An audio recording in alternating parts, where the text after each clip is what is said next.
would you want a Gaddafi or an Arafat or a Castro to be a future president of South Africa? One of the mistakes which some political analysts make is to think that their enemies should be our enemies. That we can and we will never do.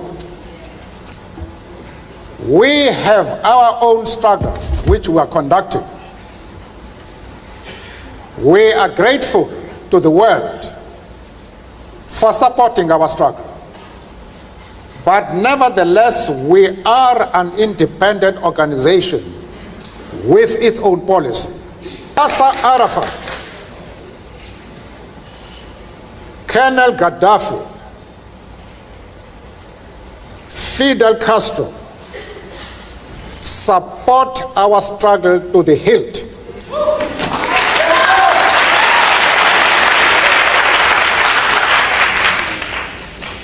There is no reason whatsoever why we should have any hesitation about hailing their commitment to human rights as they are being demanded in South Africa.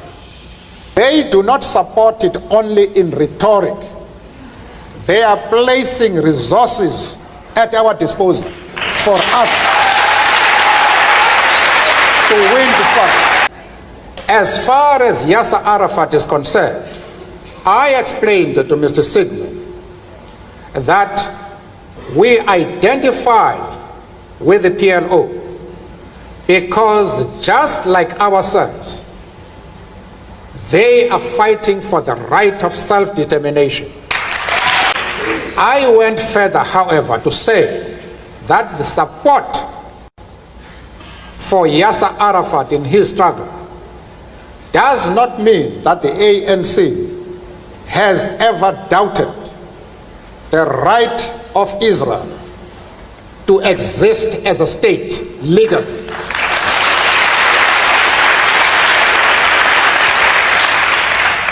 We have stood quite openly and firmly for the right of that state to exist within secured borders. But of course, as I said to Mr. Sigmund in Geneva and others, that we carefully define what we mean by secure borders. We do not mean that Israel has the right to retain the territories they conquered from the Arab world, like the Gaza Strip, the Golan Heights, and the West Bank. We don't agree with that. Those territories should be returned to the Arab people. I also explained to Mr. Sigmund and company that in our organization we have Jews. We are not prepared to be swayed by anybody. We have an independent policy which we assert no matter with whom we discuss.